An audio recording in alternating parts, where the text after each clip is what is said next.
Interception! Interception, Ivan Pace. Skol! Skol! Skol! Skol! Skol! Let's go! Let's go!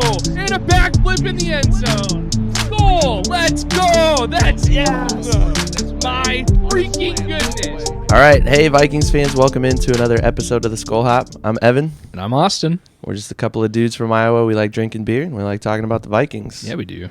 It was your turn to bring the beer tonight. It was. What'd you bring us? So I believe it was last week we had a single speed beer, the Prowl. Yep, still got it on display over here. Yeah, on the that shelf. thing's going to be on display for a while. That fits right in with the purple and gold, the Viking, obviously Panther stuff. But yeah, but tonight we've got another single speed beer, Ev. We have, what is it? Their Worldwide Haze.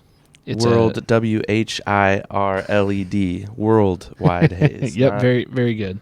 Not the traditional world. So if you have been keeping up with our TikTok, you may know that this was one of the early beers that I had in my wife's homemade beer advent calendar. And I liked it so much that I saw it today and I was like, yep, that's the one. So it's an Iowa beer and it's one that I liked a lot. So we're having it, whether you like it or not.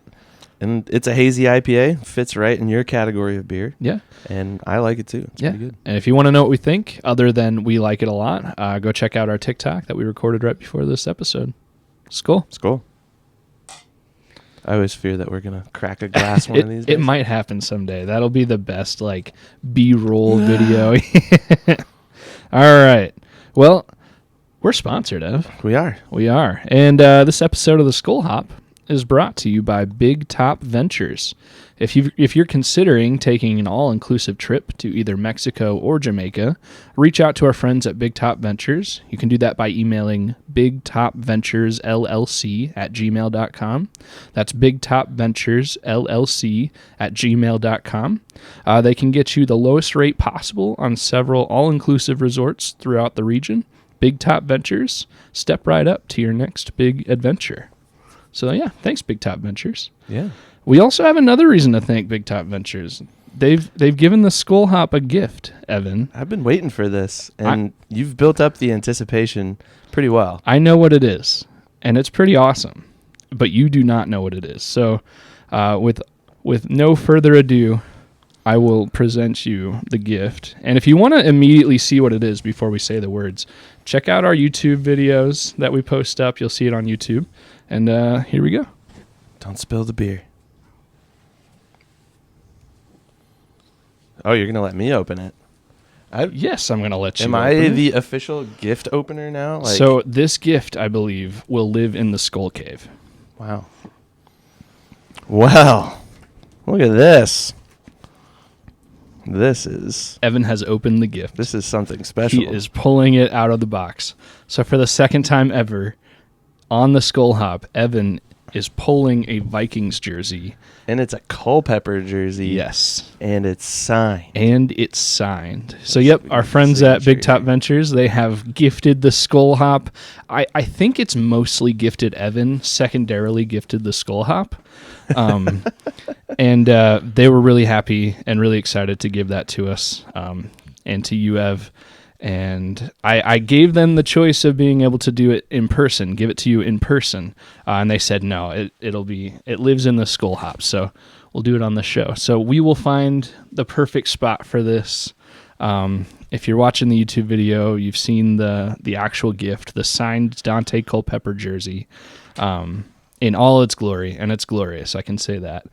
That is pretty cool. That's awesome. Evan, as the owner of the Skull Cave and the recipient of the Skol Hops gift, you get to choose where it goes, what it looks like. Thank you very much, Big Top Ventures. Yes, thank you, Big Top. This is special. This is cool. We will definitely be putting this on display right here somewhere. Yeah, we'll find it. We'll figure it out. There's a blank spot right behind me on the stage. Yeah. We'll figure it out. We'll find a spot. That is pretty neat. It even has the sticker of authenticity. Yeah, yes. Everything I've been led to believe that there's no question. This is 100% true. I've doubled my signed jerseys. Yeah, that's pretty awesome. That is pretty cool. Fun fact about that jersey, the Robert Smith jersey in the little display case there. I think we've talked about this before. Yeah, maybe. On the podcast a long time ago. But that's a legitimate signature, although there is no sticker of authenticity, but I can guarantee that it's authentic because one of my family members used to live down the street from Robert Smith. Interesting. And they bought the jersey from a store and went down to his house, knocked on his door, and got the signature. So And the rest is history. The rest is history. It's been in that display case probably since I was like 13 years old. Yep. Maybe we need to make a new display case. Yeah. Well, we've got means to do that as well, and we might need to do that with this because this is pretty cool. That is pretty. That's It's pretty pretty awesome. special. Yeah. Thanks again, Big Top. We appreciate it. Yeah. All right, Ev. I think we need to briefly talk about one of the most disappointing wins I've ever seen as a Viking. I mean, what is there to talk about? They scored 3 points. Yeah, that's literally the highlight. That's it. We talked about every scoring play. It was a field goal by Greg Joseph. And he missed one before the one he made. Oh, man. So I think had he made that field goal and had some receivers made a catch here and there is a very unfortunate reality where Josh Dobbs does not get benched. I think KOC needed to be shown a terrible game to finally figure it out and bench Josh Dobbs. And for that, I'm grateful. Yeah, I think a lot of Vikings fans are happy to move on from Dobbs. I think Vikings fans were happy when Dobbs was playing well against the Falcons and the Saints. We will always have those Pastronaut games. Yep, we've got those 2 games. But they were short-lived, and he hasn't really shown much of anything. I actually saw an interesting tweet out there. Somebody screen grabbed the hit that he took right away at the beginning of the Broncos game. Oh, yeah? And kind of pointed out like that was maybe a turning point for him where, he just got scared, got skittish, maybe a little rattled, literally and figuratively. And I tend to kind of agree with that. From that moment on, we saw a very different Josh Dobbs. And it's super weird that he looked so good without knowing the playbook, and then the farther into the offense and the more familiar he was with players and scheme and coaching and all that, he just regressed and looked worse. Yeah, to that point, I think Dustin Baker has said, never have we seen before a quarterback get worse the more they know the offense. Yeah. Which is crazy and it seems accurate. I mean, it's insane. So I don't know if he got to know more, so the leash got a little bit longer and he got less help. I don't know. Yeah, no clue. That's a good point about that hit early on in the Broncos game being a turning point. You might be onto something. I would argue, for whatever reason, the second half of the Saints game, I don't know if it's a mix of the Saints figured something out scheme-wise, or he started seeing ghosts, or any combination of anything. But I think the downfall was starting in that second half of the Saints game. Yeah, you're probably right. And I remember watching that Saints game too and thinking like, man, even Dobbs aside, like the Vikings just can't put together a full 4 quarters of football. And that's frustrating. Now, we would be remiss if we didn't talk about the defense. Oh my gosh! In this game against the Raiders, because they were phenomenal. Yeah, this game produced the Vikings, I think, 4th Player of the Week award, the 3rd Defensive Player of the Week award, and this week it was Ivan Pace, the undrafted rookie, who he's a Cinderella. He is more of the amazing Cinderella story than Dobbs was for a game and a half. Because this kid wasn't drafted. Every team had every opportunity to get him, and nobody did it. And the Vikings got him in undrafted free agency, and he has never looked back. I don't think we've once said, man, what a terrible game by Pace. Yeah, maybe not every game we're talking about like how great he is all the time, every single play, but like this Raiders game, he was pretty darn good. I remember all the way back in preseason, Ben Lieber doing one of his Between the Lines videos after a preseason game, and he played the position, so he knows. Like, he commented, he was like, man, that Ivan Pace kid was just flying around out there. He was fun to watch. And so when somebody like Ben Lieber says that, I think you perk up a little bit and you're like, maybe he's somebody to watch. And he certainly has been somebody to watch all season. And he kind of had a little coming out party, I think, with his interception against the Raiders. He looked great. Oh, yeah. And it was pointed out after the game by Coach O'Connell, to Ben Lieber, actually. O'Connell said something to the tune of, I want fans to remember that Pace, he's the guy calling the defense. So you talk about this Brian Flores defense and how huge it is and how particular it is and hard to learn it may be, but once you get it down, how great it can be. And here we go. We got a guy who's a rookie, an undrafted rookie, and he is making the calls on that defense. A defense that includes Josh Metellus, Daniil Hunter, Harrison Smith. Was Hicks making those calls on the field? Was he kind of the quarterback on the field before he went down? I believe so. So it's a little bit out of necessity, but we could be sitting here talking about, man, we need to get Ivan Pace off the field. He just hasn't been it since Hicks went out. I don't know why they're trusting him, but no, we're saying the exact opposite. And I hope that kid goes to the Pro Bowl. He deserves it. So far, he's been playing lights out. And Defensive Rookie of the Year, perhaps. He could. I mean, there's probably a few other names that would be hired just off of draft position alone. But that's a good question. I wonder if there's ever been an undrafted Rookie of the Year, either on the defensive or offensive side of the ball. That would be an interesting thing to look at. It'd be something to ask Dustin Baker, maybe. Yeah. We've said Dustin Baker's name a little bit on this episode. You may hear that a little bit later. Yeah, if you stick with us and if you stick around to the end, there'll be a nice little interview that we got to do with Dustin Baker. So. And I'll just say it now. A huge thanks to Dustin Baker. He kind of went out on a limb here and gave us a chance to interview him a little bit. And man, I don't know about you, Ev. I had a ton of fun. He seemed to not hate us. I think he had fun too, and it was a really good time. And I'm excited for you guys to hear that interview. Yeah, definitely a lot of fun. I enjoyed it as well. Yeah. So. All right, so we talked the quarterback, we talked the defense, we talked every single scoring play in that game. I did want to mention Metellus. Yeah. At some point during the game, they threw up the graphic, and it's been floating around on Twitter now. But I've been saying that you have for several weeks for you for several weeks now that he's just all over the field, and you just watch him. He looks like a linebacker, even though he's a safety. And I even I couldn't believe it for a little bit. I went and looked on the roster, looked at his playing weight and height and stuff, and he checks out as a true safety in terms of size.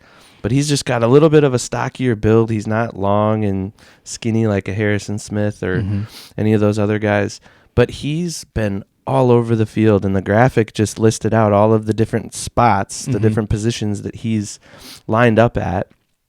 And part of that's a testament to this Brian Flores defense.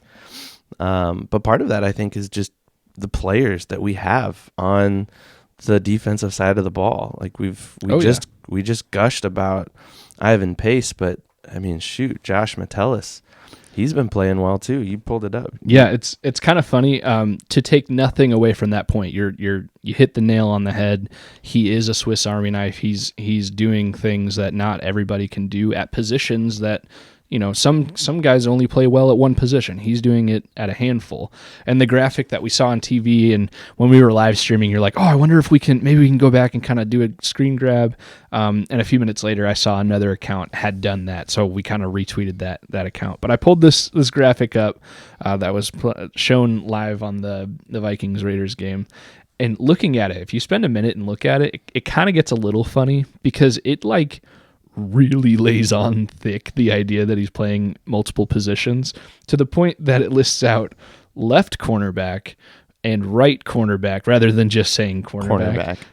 Even the last two are right defensive end, which this guy plays safety mostly, so to line up at defensive end is a little crazy. And craziest of all is left defensive tackle. I'd love to see the play that he played defensive tackle at, because I'm sure it's hilarious, and he probably did pretty well in that play. But yeah, it's a fun graphic. You should check out our Twitter, and any other Viking content creator has probably tweeted that graphic out too. But that was just really reaffirming, I guess, for me to see. I've been saying this, and I've been seeing him play and line up in all these different positions. So to have concrete evidence of oh yeah, someone out there sees the same things I'm seeing, and now anybody who watched the Vikings Raiders game saw it too. Yeah. Which there were also a ton of funny tweets about. If you watch this game, you may be entitled to compensation, because it was a pretty awful game. And to kind of lay thick the Metellus idea too, one of our early TikToks is a portion of an earlier episode of you saying just that, how Metellus is kind of an up-and-coming Harrison Smith in the sense that he's a Swiss Army knife like that. So there is precedent. You've been saying it for a while, and this year has been an explosion for Metellus. He's been good in previous years, but this Flores defense, I think it's just really showcasing him. And we don't need to spend a ton of time talking about this, because we talked about it last night in our interview with Dustin. But, man, if we can keep Brian Flores around, if we can keep some of these players around, this Vikings defense could be something special for a few years to come, for sure. Selfishly, I want Flores to not get a head coaching job. He's worthy of it. He'll probably get one, and good for him. Dustin kind of alludes to the fact that he can be even picky and choosy a little bit, which that's super cool. But I kind of want him to be like, you know what, we got something special here. Let's run it back with Minnesota just for 1 year, and then you can do whatever you want. No salary cap with coaches either. So yeah, and I guess he's taking advantage of that, and good for him. Let's pay him. Yeah. All right. Anything else from this Raiders game? I mean, other than the things we've already talked about, it was pretty much a dud. So, but a win is a win is a win. A win is a win. And I just said win as many times as the Vikings scored points. So. Yes, you did. You said Skol like 6+ times when Pace had that interception. Yep. I may have blacked out there for a second. Even when I watched that video back of us reacting, I kind of roll my eyes at myself a little bit. But you know what? That's what sports are all about. You got to have fun with it, right? We were definitely having fun. And that was pretty much the only fun moment of the game. Yeah. So the weekend overall kind of went the Vikings' way. Which is hilarious, because 2 weeks ago, everything went wrong for the Vikings. So every team that we needed to lose won. And now this week, the opposite happens. Every team that we needed to lose did lose. Yeah, we needed the Falcons, Lions, Packers, Rams, and Seahawks to all lose. To all lose, and they did. Capped off, I know I just said it, but the Packers, they lost on Monday night, which was delicious to watch. That was even fun. After Saquon Barkley fumbled. He forced his own fumble, which I don't know how that happens, but it did. And it still didn't equate to a Packers win, which is so much fun. I love it when the Packers lose. And I know that makes me a less of a fan, but I don't care. It brings me joy. So many shots of the DeVito family. And his agent now. That was fun too. Yep. So with that, though, I think what's interesting is before everything that happened this last weekend, the Vikings were in the 6th spot in the playoffs by virtue of several tiebreakers. Now, because all of these other teams lost and the Vikings won, the Vikings own that 6th spot outright, no tiebreakers. Well, and the tiebreakers will only help because they're still there. They just don't need them right now. So, I mean, that just kind of pushes Minnesota just one step closer to a playoff berth. We're not there yet. There's still 4 games to go, but they are in sole possession of the 6th seed currently, with no tiebreakers being used. Which that's a pretty good spot to be in, especially considering a 1-4 start, losing your MVP level quarterback, losing your MVP level wide receiver for 7 games, because he hardly played this last week, and all of the other injuries that the Vikings have sustained. It's just unbelievable. Yeah. I can't put words to the fact that we're sitting here December 13th talking about the Vikings making the playoffs after everything that's happened. And all going back to something we said many, many weeks ago, probably at the height of that 1-4 start. I don't remember who said it. Maybe it was just we both kind of came up with it. But we said if the Vikings end up making the playoffs after this, they're going to be a dangerous team, because that means they have fought, scratched, and clawed their way in, and they're super dangerous. Yeah, maybe they won't be the best team to enter the playoffs, but they'll be a hard fighting, road hard team, and they're not going to be easy to beat. No team is easy to beat, but for this team that's basically been in playoff mode since week 6, it's going to be tough for anybody to beat the Vikings. Yeah, and that's exciting. Yeah. I mean, that feels really good as a Vikings fan moving forward. Yep. Another game this week. Yeah. At Cincinnati. Going up against former Viking Jake Browning. Yep. Who, I don't know, that's a good story. That feels like a Cinderella story for him to get the opportunity and then excel. And, he's just putting tape out for other teams too, because the Bengals aren't going to go away from Burrow ever, but maybe another team will want Browning. You never know. So battle of the backups, though. Yep. Browning and Mullins. Mm-hmm. It'll be interesting to watch, and hopefully, it sounds like Justin Jefferson will be back. He went to the hospital, apparently, in Las Vegas. Yeah. And the stuff I've seen from that and about that made it feel like it was very cautious. Yeah. They wanted to do everything right. Like, you got this super valuable asset, and you want to make sure it's perfect. Like, especially after losing him for 6 weeks before, you're going to make sure it's okay, because you can't risk it with anybody, but especially the best player in the league. So hopefully he's good. Apparently he did a charity thing yesterday, the day before. A kid asked him, like, hey, you going to play Saturday? And he didn't even question it. Like, yeah, for sure. Yep. And then he confirmed that in his press conference later. But it was kind of fun that he kind of spilled the beans to a little kid while he's doing a charity thing. Yeah. That's pretty before awesome. The press conference. Yeah, I hope that kid is the coolest kid in school now, and all his friends love him for asking that question. But we all love him for asking that question, because at 8:00 this morning we knew before his afternoon press conference that he was going to be playing on Saturday. So and the Bengals probably like it too. Now they have a little bit more time to prepare, because even if he's 70% of Justin Jefferson is still better than but just about anybody else in the league. On the other side of the ball, though, his buddy Jamar Chase is probably, at least at this point, questionable. Yeah. You have the injury report. Yeah, we got the injury report. Let's see. To be honest, I haven't even paid attention to the Bengals injury report. Jamar Chase, he's got an ankle injury. He didn't participate in practice on Tuesday, but today, Wednesday, he was limited. Okay. Whatever that means. On Wednesday, the Bengals have something like 7 or 8 players on the injury report, and they're all either limited or full, with the exception of I'm going to butcher this, Joe Backey, a linebacker who did not participate today. But I mean, even Jake Browning with a right forearm injury, he was a full participant yesterday and today, but he's on there too. So interesting. Something to keep in mind. Is he a righty? Does he throw with his right arm? I don't know. That'd be an interesting thing to look at.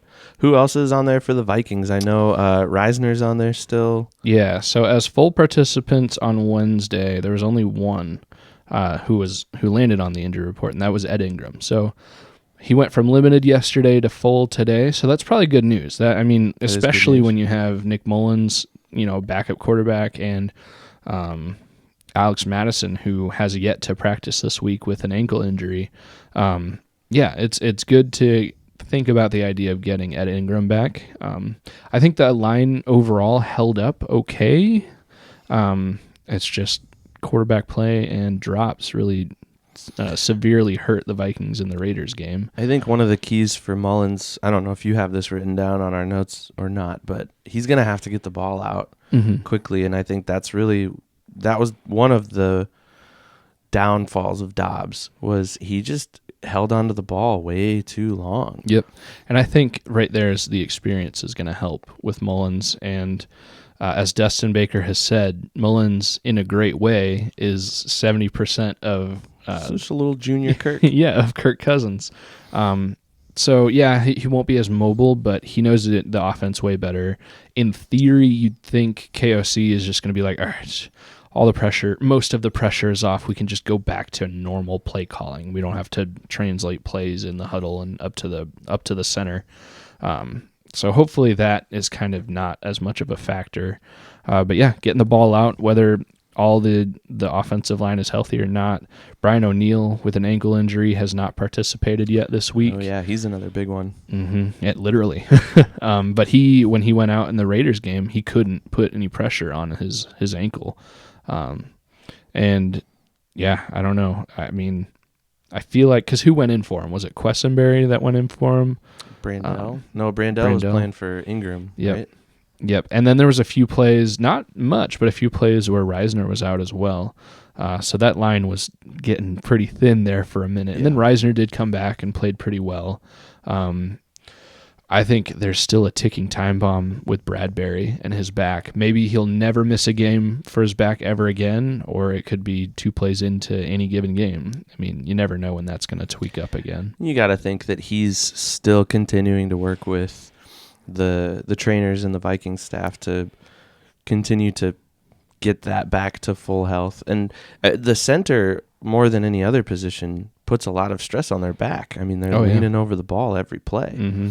So, and then if you're, and a lot of plays are nowadays out of the shotgun, I mean, you're now then, exerting force on the ball. You're not just passing it. You're literally like throwing it. Mm-hmm. I'm not articulating that very well, but you know what I'm saying. Yeah, and if you know football, you know what I'm saying.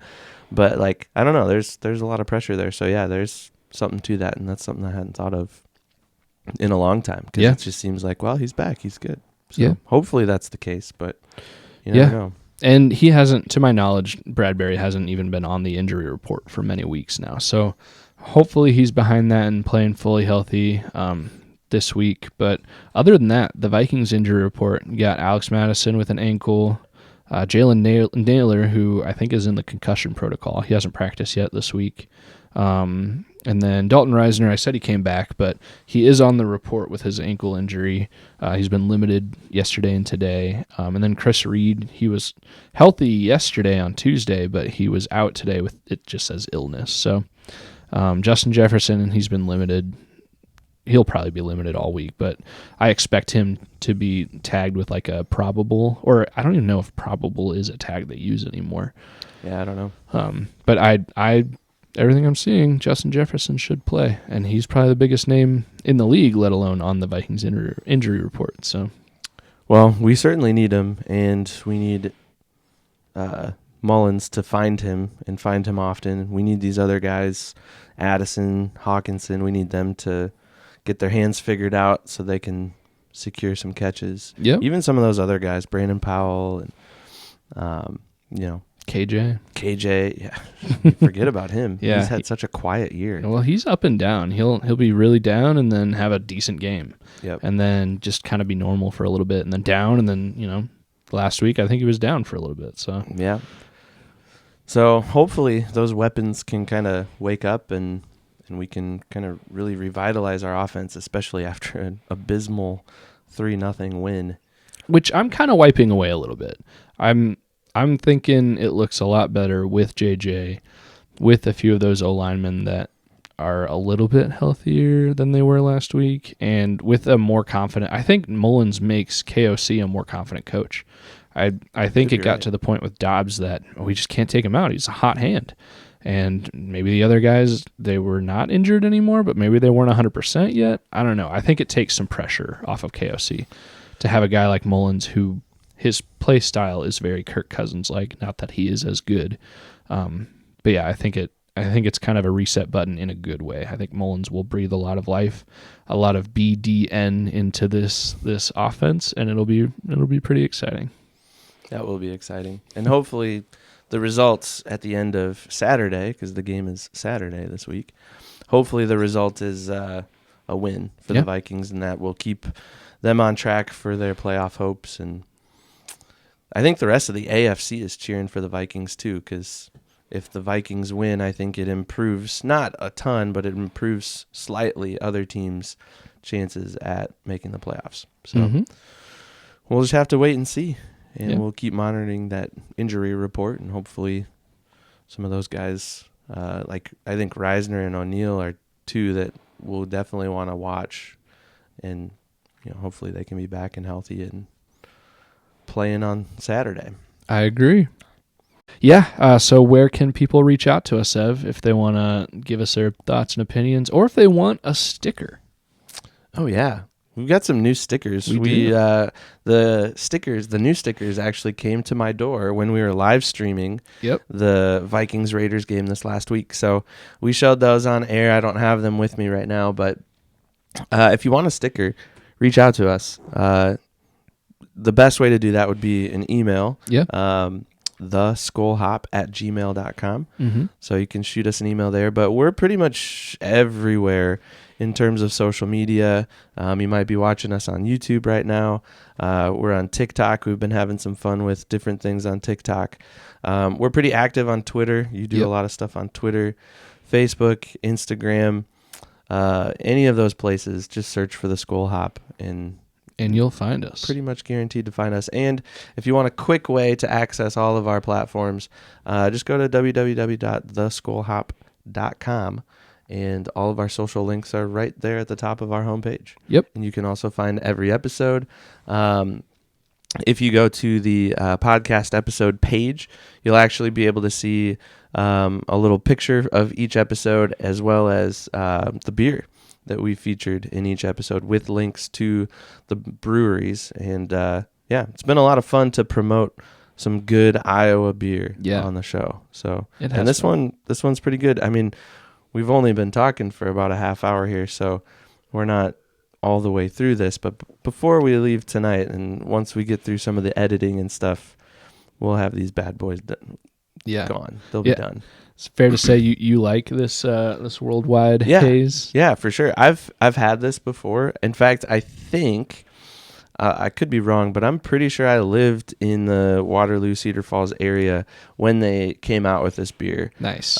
So I can maybe have a little bit of a claim to fame that I was probably one of the first to try it before it was ever canned and distributed. So yeah, I've had it before. It's a really good beer. Just a solid hazy IPA. So, yeah, I enjoyed it a lot too. Thank you very much, Single Speed, for making such a wonderful hazy IPA. This is awesome. Cool. Yeah. All right. Well, we're going to Skol and get out of here, and we're going to get you over to that interview with Dustin Baker. We hope you enjoy. Yeah. All right. Till next time. Skol. Skol. So if you're okay with it, Dustin, I thought for our listeners who, I don't know how it would be possible, but if we have any listeners that don't know who you are, I thought we'd give a little brief introduction for you.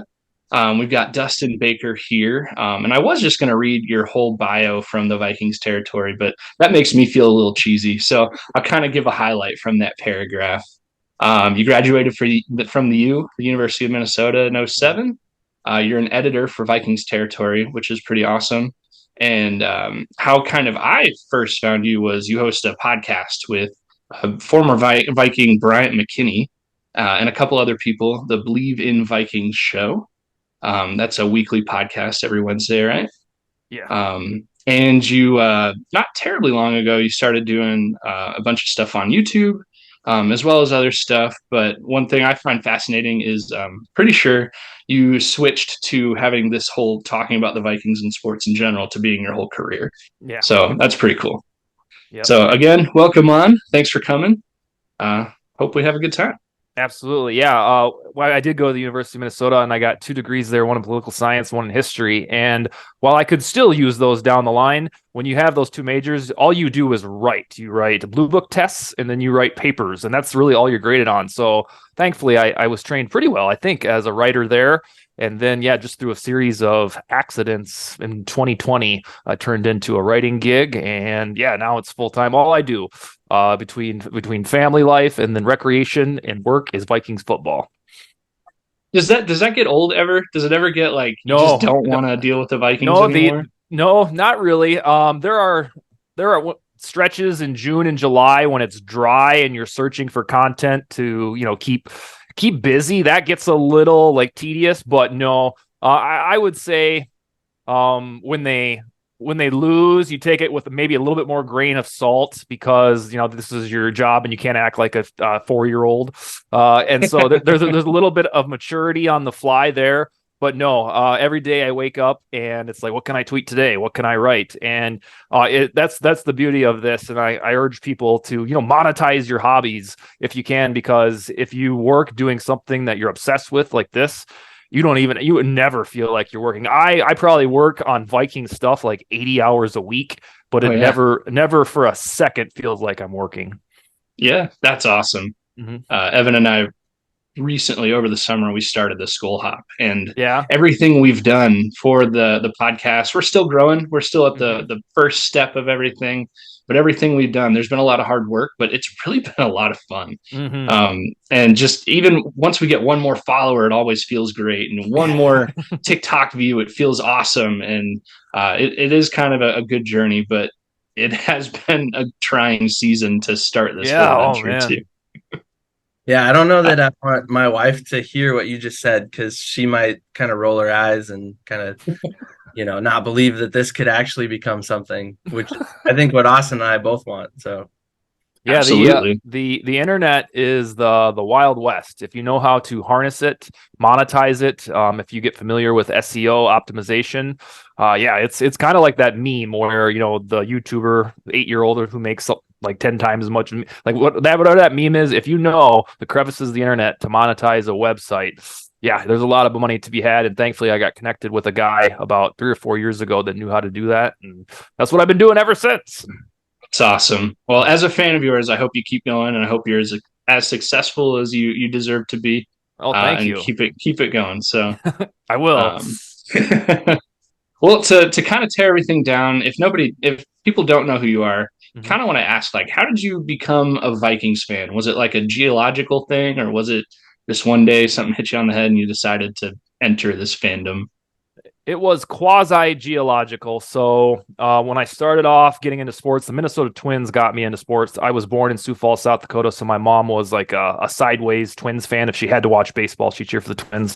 The 1991 World Series got me hooked on sports forever. Like the moment Kirby Puckett hit that home run, forever, like something inside my body like jumped inside, and I was like, the TV can make me do that? I'm hooked. And then I played basketball. That's my number one passion. I played basketball all the way through high school. And then football was always in the backdrop, but was always the most fun to watch. My stepdad was from Illinois, so he liked the Bears. I liked Randall Cunningham with the Eagles. And then we moved to Houston, Texas in 1994, right at the end of the Warren Moon era, when they were really bad with guys like Billy Joe Tolliver and Cody Carlson. And we had season tickets because my stepdad worked at a hospital, and we got to go to these miserable 2-14 seasons and just go watch and play like clowns. Then 3 years later, my stepdad got a job in Minneapolis. And at that time, the housing market, it took us like a year to sell our house in Houston. But because I was moving to Minneapolis, my friends, Oilers fans, already liked the Vikings because that's where Warren Moon went. And they were like, "Hey, that's so cool, man. You're going to Minneapolis?" And I was like, "Yeah." So I was like, "Well, the Vikings, that gives me cover. I'm going to be moving there." And I got there in 1997. They made the postseason, an underrated playoff game against the Giants that year. And then Moss showed up, and he hooked me for life. And my mom had also, being reared in Sioux Falls, South Dakota, she liked the Vikings, but they always got on her nerves. When she was a kid, they'd always lose Super Bowls. So she when she'd watch football, she'd be like, "They're gonna break your heart, but we still watch them." And so it was just a natural fit. Randy Moss, I would credit everything. He was the one that really hooked me. And I have never deviated. I mean, there have been years like 2011 where it was easy to have like a second team, like the Patriots, to latch onto because that was part of their dynastic run. But it's always been Vikings front and center since 1996 for me. That's kind of when I pressed the button and said, these Oilers suck. My friends like Warren Moon. I'm moving to Minneapolis. Let's do the Vikings. There you go. Is that easy transition for you? Yeah. Well, kind of to move on to that transition a little bit. Evan and I were both dads. I believe you're a dad too. And my kids, they're starting to get to the age where they're watching the games with me, and they're starting to get a little involved in these games.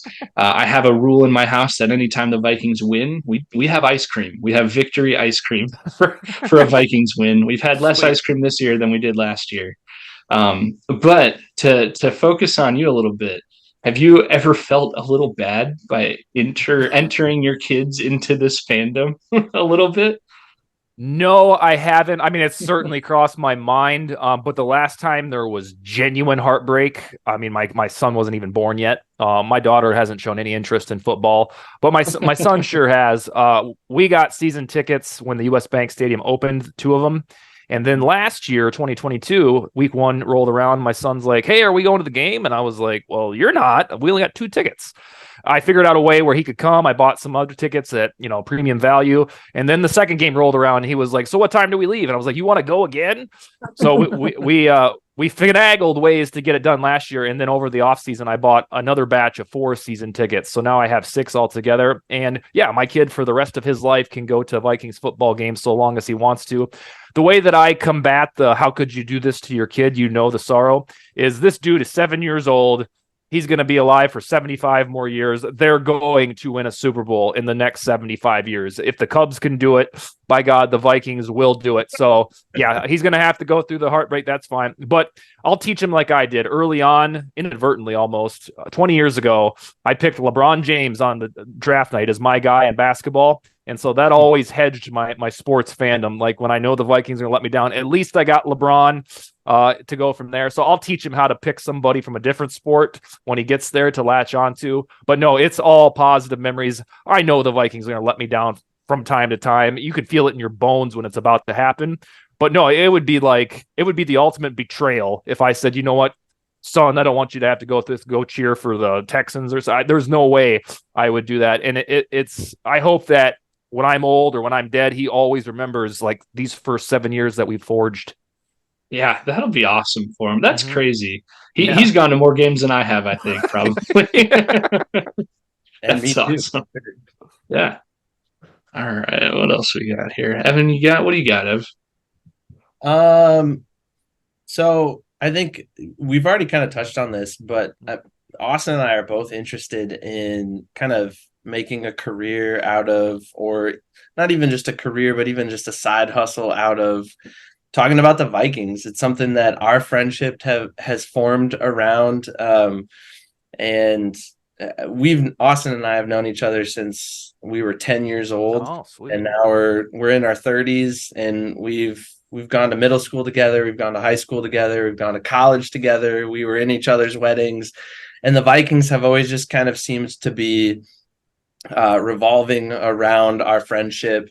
And now that we've started this podcast, we've had a lot of fun with it. We've enjoyed it. Tell us about your experience, just kind of, again, we've touched on this a little bit, but getting into talking about the Vikings and making this more than just a hobby or a side hustle, but making it more of a job.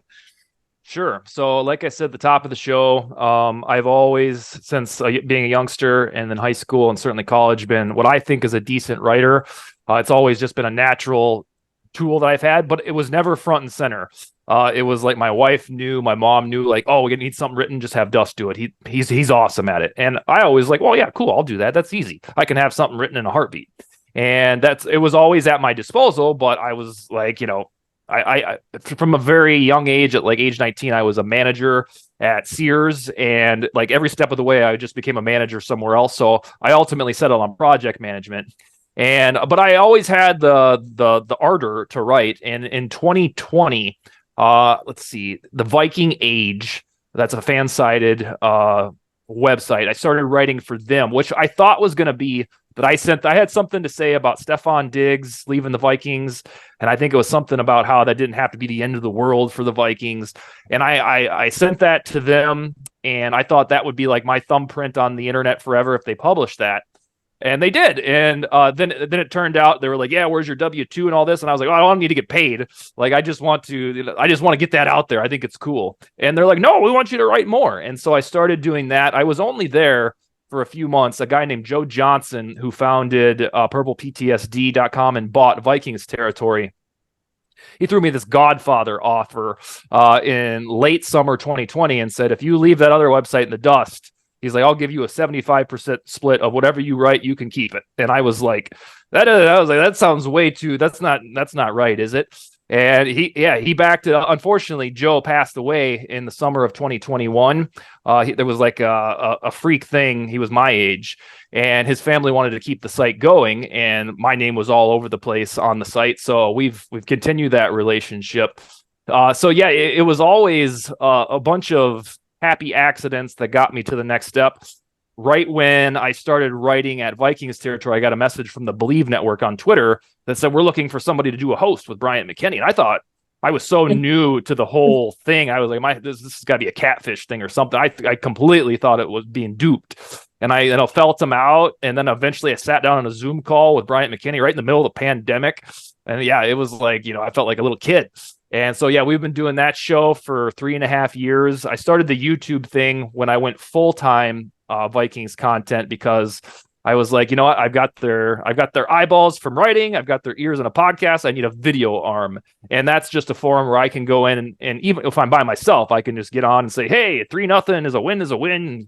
I can say whatever I want there and get that out there. Yeah, I got really lucky that Joe Johnson and I had that relationship. And he died way too prematurely, and I miss him dearly. But he's the one that really opened the door he knew how to make a website profitable, and he taught me how to do that. And yeah, it's through I write all the time, from the time I drop my kids off at school to the time I sign on with guys like you in the evening. I write all day, and it's like that mass production that's kind of the moneymaker. If you're pumping content out constantly. Mm-hmm. So yeah, I love every minute of it. There's people that have to deactivate their accounts on Twitter because it gets too ruckus. I love every second of it, even the trolls. Yeah, I'm always excited to start a new day, even when the Vikings have lost. It's always interesting. What I haven't encountered is a true blue bad Viking season.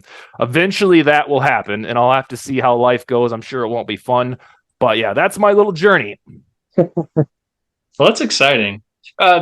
Kind of to pin on one thing, I feel like if somebody emailed me and said, hey, we want you to do something regular with a former Viking, I feel like one of the crazier former Vikings for that to be would be Bryant McKinney.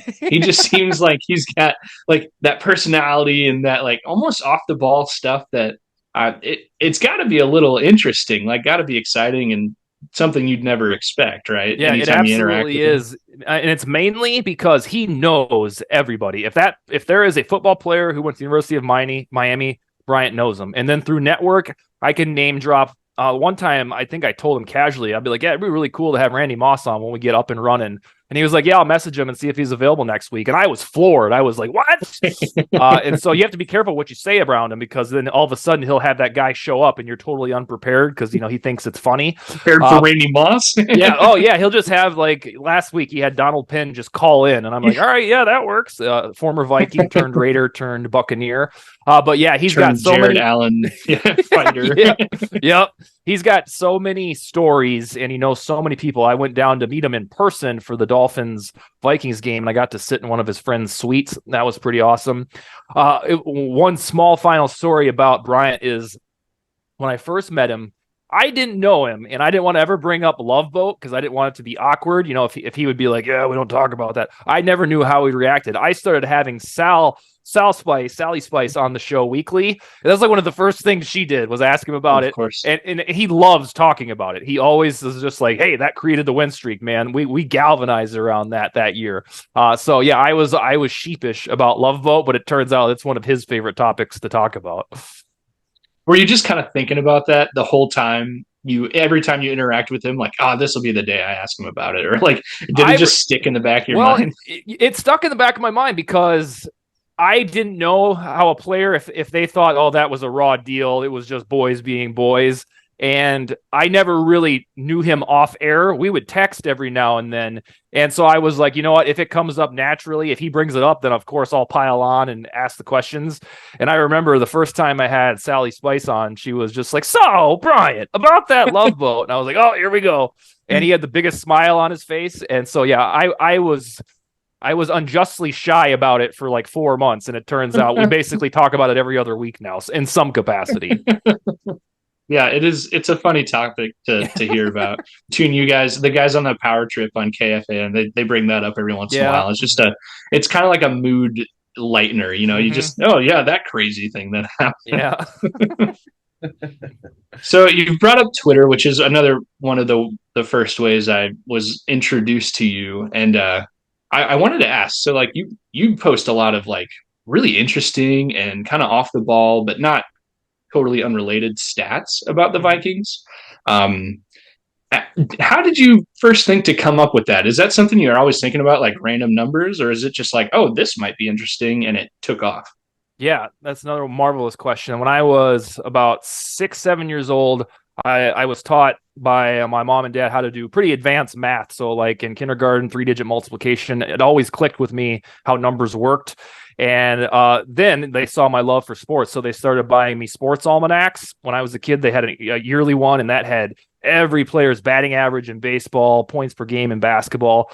So I had to figure out how those people got those averages. And so I learned, I didn't have the internet back then, but I figured it out, how they did that. And then it just transitioned into adulthood. Whenever, and this is what I do to this day, when I watch a Vikings game, and mainly this applies to the Vikings because I watch every ounce of what they do, and to an extent the Lakers, I watch most Lakers game. You see stuff and you can feel it in your bones, like, every team seems to make their longest field goal against us.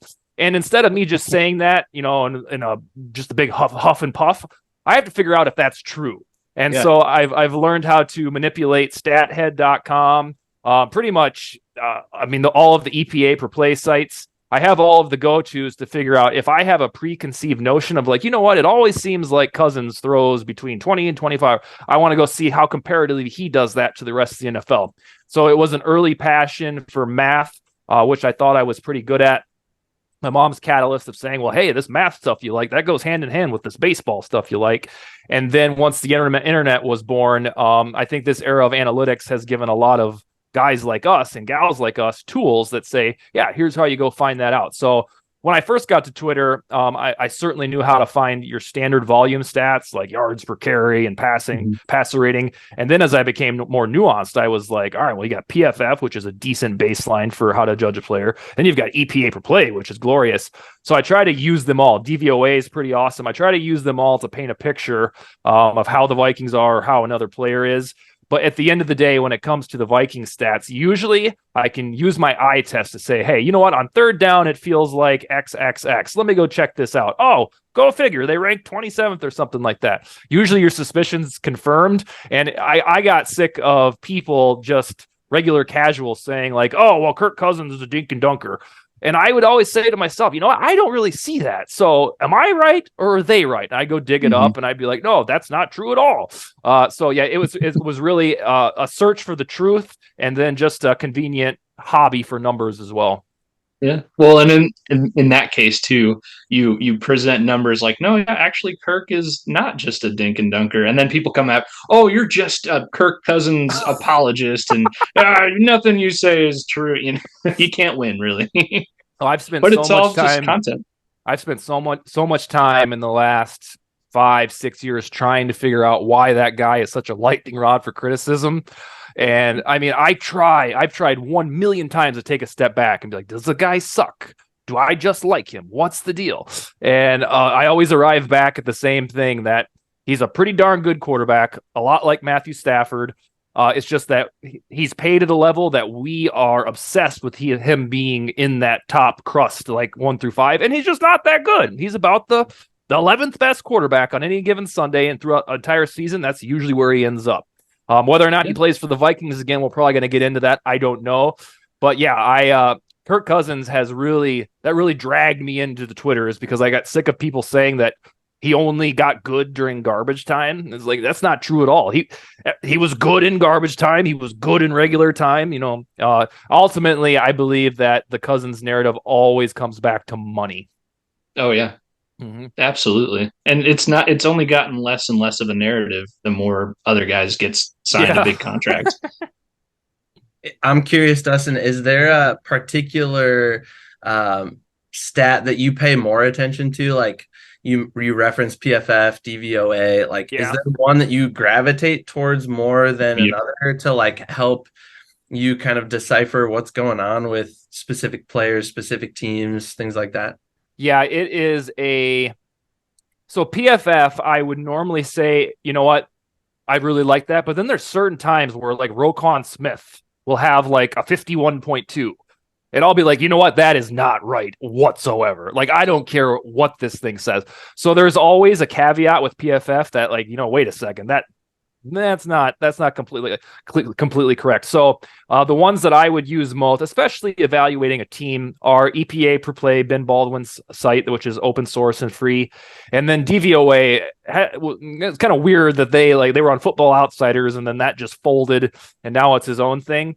But I think DVOA, if you combine DVOA and EPA per play to evaluate a team, and then EPA per play for some of the running backs and receivers, that's fair. Yeah, PFF, I don't totally, or I certainly don't discredit, but I always get annoyed when there's something weird about a PFF score. So yeah, EPA per play is probably the future, the expected points added per player or per team.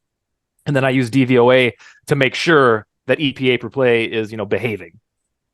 Yeah. Well, on that PFF comment too, wasn't Dobbs one of the higher rated offensive players in the Raiders game? I think I saw something about that. I haven't looked at that yet, but those are the kind of things that make me go, what?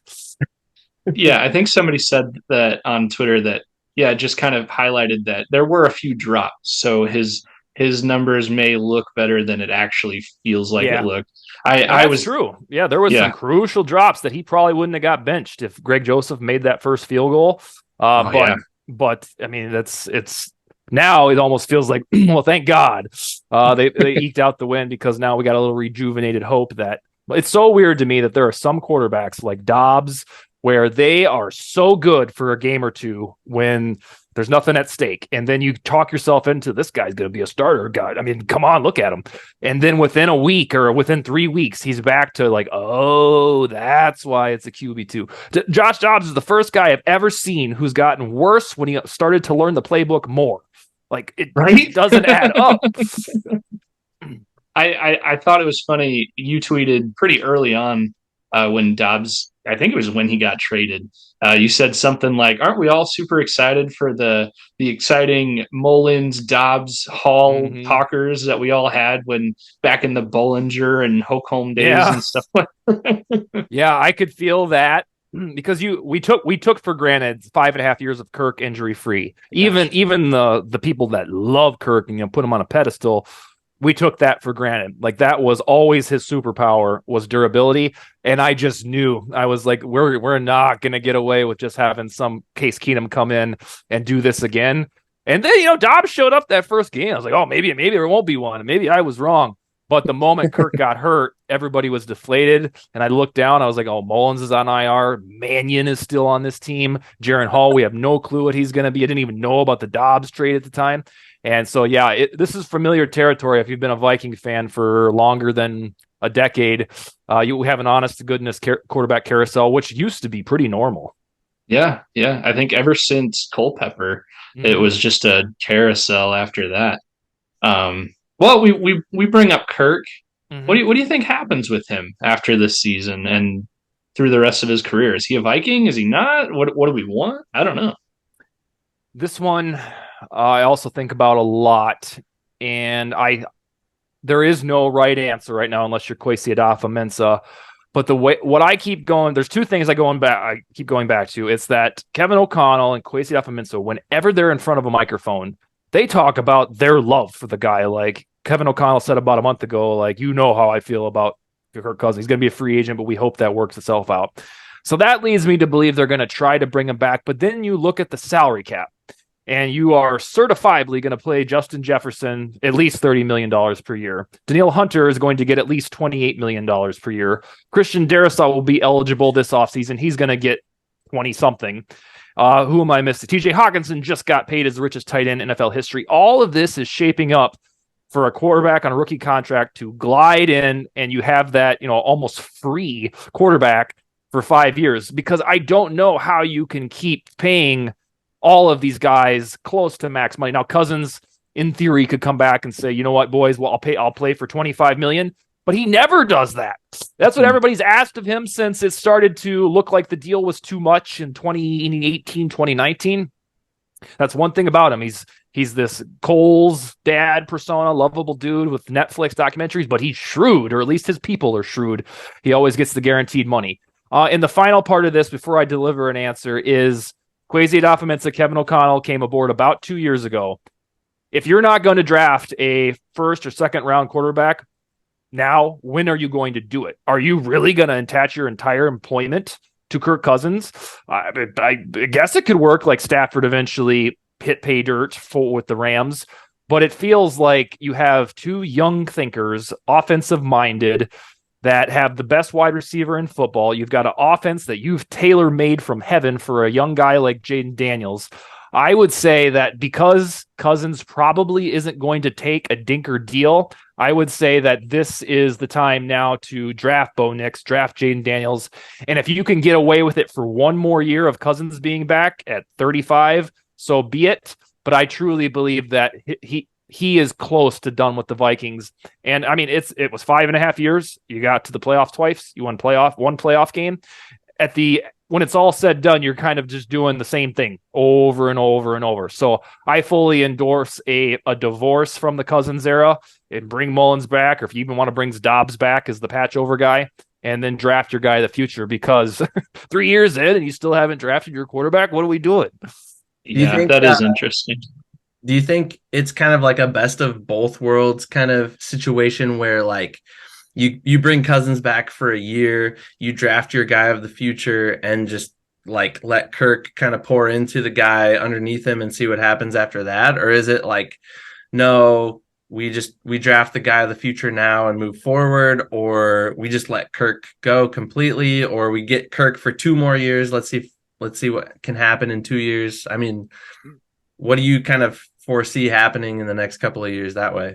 So the ideal scenario to me, and what I think would happen, is so Jefferson's money probably won't fully kick in until the 2025 season, because he's on that somewhat sizable 5th-year rookie option. And then Darrisaw's money doesn't kick in until after that. I think you could get away, if you really want to do this, you could get away with Cousins for a 1-year extension, $35 million, or if it's got to be 38 or whatever. I hope they wouldn't go higher than 40 or 45 for a 36-year-old on a bad Achilles. I think you can do both. You bring Cousins back, and then you draft, hopefully for me, Jaden Daniels. And then, I mean, there's so many that you'll talk yourselves into between now and April. I think that is probably the best strategy, but I'm cynical. I really don't want to listen every time Kirk Cousins throws an incomplete pass to, you got to put in a new guy, because you will hear that on the first drive of the season, because people don't have patience in the digital age. But I do predict there's got to be a hard cutoff soon that the guy who's notorious for getting guaranteed fat stacks of cash, he can't fit on this team in the budget anymore when you have the rest of these players who also want they have to keep Danielle Hunter for the next 3 years, because otherwise you're limping into the offseason with no edge rushers, and that's pathetic. So yeah, I really think that Kirk is short for this Vikings world. If it's 1 more year, I can see that happening as you transition to the first round quarterback, which I think they have to draft this year. Yeah, Dustin, I think you hit the nail on the head earlier when you mentioned Kwesi and KOC. They're getting to the point that they need to stamp their season, their careers on a quarterback. And yeah, I don't think Kirk is the age and price to be that correct. Hey, I'm going to attach my career to this guy. I think it's going to be a rookie, whether it's this year or next year. Real quick, if there was ever a season for Kirk to do the team-friendly thing, it would be this upcoming one. You've got a bad leg. You're going to be 36. You already know that we're looking to go on to the next guy. If you want one more hurrah at this, you come back for $28 million, guaranteed, of course. Will you do it? I doubt his people would accept that, but if there was ever an excuse or a case to be made, it would be this upcoming season to do that from Kirk's standpoint. Do you think that kind of a scenario where he comes back for a 1 year could affect any Jefferson contract? Because the sense I get is that Jefferson likes having Kirk as his quarterback. And if he even knows, like, okay, I've got Kirk 1 more year, but then what? Could that affect like what he and his team would want to do? Or is it just all money at this point?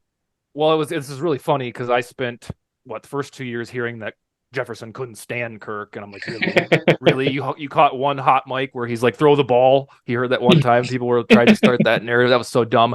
No, Jefferson. We've been told, or Jefferson's been told, that he's going to be a part of the decision making at quarterback, and I don't think there is any shred of, let's say it's Jaden Daniels from LSU. Jefferson's not going to be like, no, I'm not playing with that guy.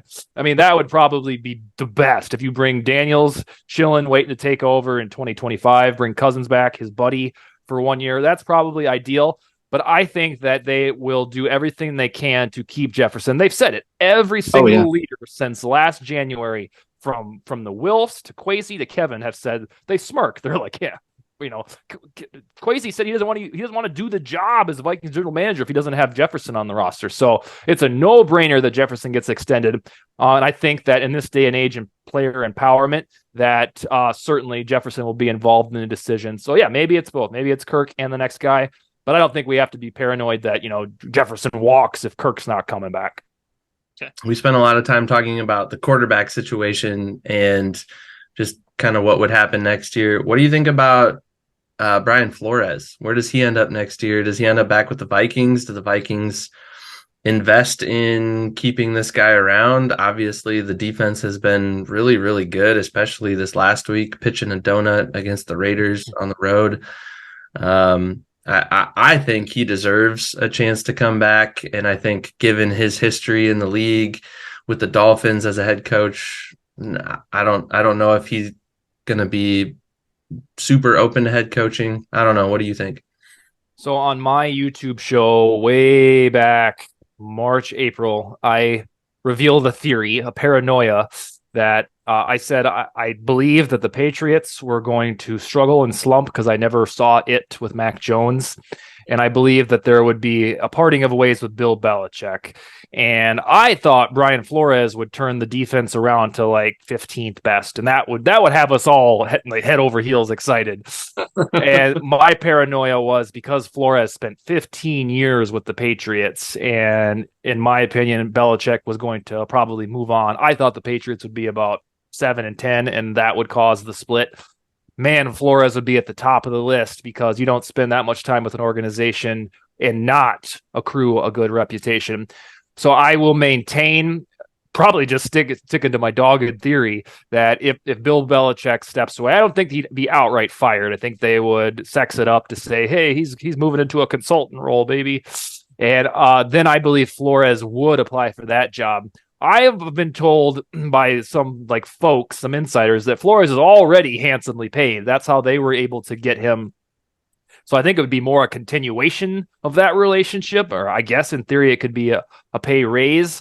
But yeah, my fear is that Flores would jump for the Patriots job. I don't think he's just going to go coach some moron team because he needs to be a head coach again. I think he can afford to be judicious about which team he wants to coach.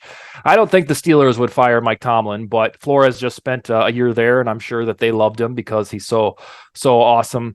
I would be fearful next month that he'll throw his hat in the ring if it is a honest to goodness job, that it's not going to be just a sham interview, or if he gets the bad vibe that the Dolphins ultimately provided for him. And all signs to me point to the Patriots. Now, that's just a theory. I don't have any intel that says that he's leaving. And if he does bolt, then you're back to the drawing board. You got to maybe hope that Durante Jones has learned a lot this year. I don't know who else they would go. A lot of the good coordinators like Vic Fangio and that Ajiro dude, he got scooped last cycle. Ultimately, I'm with both of you. I hope Flores stays for another year. But you would think that they would have been grooming some underling in this past year that says, hey, we don't want to go back to what it was with that shell break, but bend but don't break. That was so bad. Hopefully they've got some staffer, if you will, on Flores that they've identified as, hey, just be a sponge, because if he moves on, you're going to be the guy. Yeah, the coaching waiting sort of. Mm-hmm. Yeah.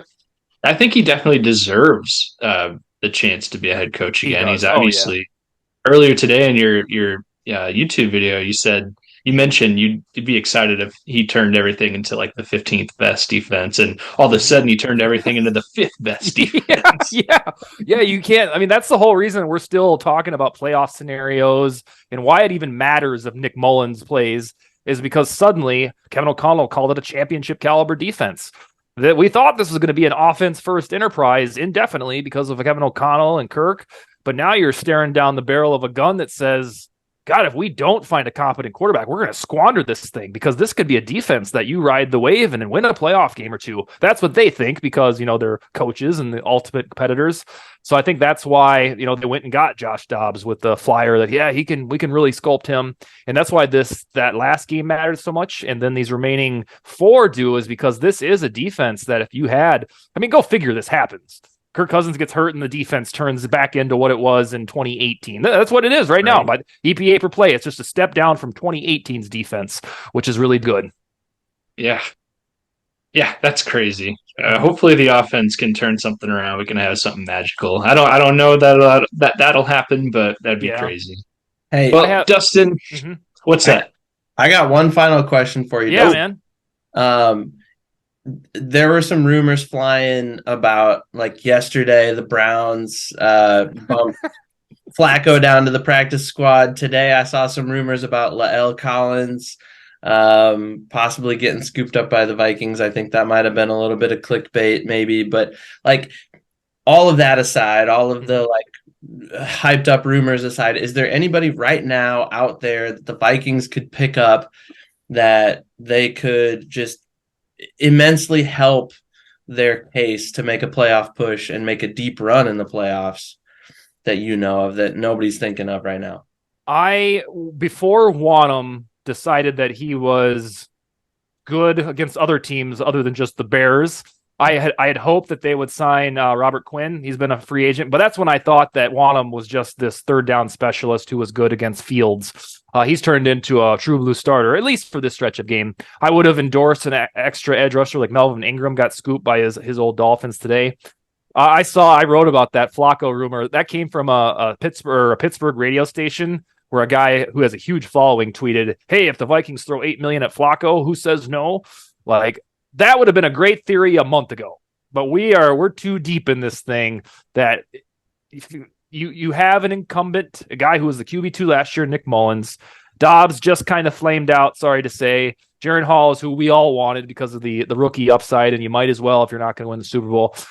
I just don't see them taking a flyer on another quarterback. Running back, we've already hashed that out. You've got not Kenyon Drake. You have Myles Gaskin on somewhere on the practice squad, I still think. So if you needed one more body, everything I believe is what it is. Quarterbacks certainly couldn't come in and learn a new offense this fast. I was dead serious when Cousins got hurt that night that they should have called Tom Brady. And what's his name? Scott Zolak, a former Patriots announcer and quarterback, says that the Vikings called. They did do the diligence to figure out if Brady was interested, but Brady had to turn down so many offers because there's so many guys got hurt. I'm sure it started with the Jets, probably continued with the Bengals. The free agents, if they were going to sign another free agent, it would have been on the bye week. And I respect the clickbait for Joe Flacco because, that would be kind of cool. But Flacco is going to turn back into a guy. He sucked with the Broncos. He sucked for the Jets. He had a good game where he threw 3 touchdowns and a pick. It's not going to continue. Yeah. Well, for our listeners, I would highly recommend going to check out that Vikings territory article you had on Flacco. That was a good read. You don't just talk about the clickbait and maybe signing Flacco. You kind of give a reason why he'd be an interesting sign. You can give a little background on his career too. Mm-hmm. So that was a good read. Oh, thank you. Yeah. If you had nothing else, if it was Sean Mannion and Nate Stanley, then you'd say, let's go get Flacco. But you've got Nick Mullins. I think we're going to end up being like, wow, this guy, because he goes down swinging. It's not going to be ineptitude like, oh my God, he got twisted around and threw the ball up in the air like Dobbs would do. No, he's going to take a sack like Kirk did. And when he's not doing that, he's going to fling it. So I think we'll come to respect what Mullins brings to the table. And I have this Hail Mary theory. When you try to find these little hopiums that maybe those Niners years were just like his developmental phase. And, that was a hell of a developmental phase to throw for almost 5,000 yards in 17 games. Maybe he's just waiting for his chance now that he's a grown up. Maybe this is the chance that he gets where, man, he can sling it. The only real knock on him is a lack of mobility, and he throws some risky balls, which means interceptions. But I think it's kind of a moot point if you're like Dobbs and it's going to be a punt in the Raiders game. You have to try to go with the guy who can throw to Addison, hopefully throw to Jefferson, and throw to Hawkinson because that's the lifeblood of the offense. Dinking and dunking or getting him on the move to run for 7 yards like with Dobbs, That's not going to work. You have all of your red meat in Addison, who hasn't scored since Cousins was quarterback, Jefferson, of course, and Hawkinson. So I'm cool with the Mullins move. Yeah. And you said Mullins too and I think you mean it as a compliment. Mullins is about 70% of Kirk Cousins. So yeah, that's why it's going to be so familiar to watch, is because he knows the playbook. The playbook's going to be the same because he and Cousins are the same human being. It's just Cousins is more cautious and surgical. From what we saw in San Francisco, Mullins is that junior gunslinger. So yeah, I hope that 70% by sundown Saturday night, we're all like, nope, that's 85%, baby. We'll take it. Yeah. Well, Dustin, we really appreciate you coming on. It's been a blast. I've had a lot of fun. I hope you've had fun too. Maybe you can come on again in the future. We'd love to have you again. But real quick, is there anything you want to plug, just in case, like I said, there's one of our listeners out there who doesn't know who you are? Anything you want to plug really quick? Yeah, on vikingsterritory.com, I write on there daily, and so does my homie Yannick Eckhart. He's from Germany, and he and we like to consider ourselves Kobe and Shaq every day writing the Viking stuff because it just flows so naturally between us. So yeah, I'd like to plug Yannick. We also have Ted Schwerzler. He writes for Twins Daily and Vikings Territory. Adam New, he's from England. He writes on Vikings Territory.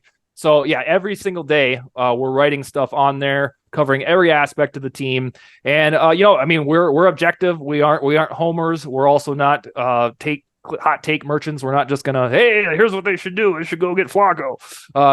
We're pretty even keeled. So yeah, I would plug my coworkers at the website, especially Yannick Eckhart, because that guy, he joined us about 2 years ago, and God, he's good. Awesome. Mm-hmm. Well, yeah. Thanks again. We really appreciate it. Thanks to your family for giving you up for a little bit so you can be on with us. You guys do this. Whenever you look down at your calendar and say, you know what, we really want to guess, we don't know how to reach out to, you let me know, because I love coming on shows, and you guys really have a cool forum here. The laid backness of it all. I kid you not. Whenever you're like, you know what, it's time to talk to Dustin Baker again, do not hesitate to message me. Okay. All right. We'll take you up on that. We will. All right. You guys take it easy. Hey Vikings fans, Evan here from the Skol Hop, and we just wanted to say thank you again so much for listening to the Skol Hop, and we also wanted to take one more opportunity to let you know that this episode of the Skol Hop has been brought to you by Big Top Ventures. If you're considering taking an all-inclusive trip to either Mexico or Jamaica, reach out to our friends at Big Top Ventures at bigtopventuresllc@gmail.com. Once again, that's bigtopventuresllc@gmail.com. You can get the lowest rate possible on several all-inclusive resorts throughout the region. Big Top Ventures. Step right up to your next big adventure. And thanks again for listening to the Skol Hop. Skol.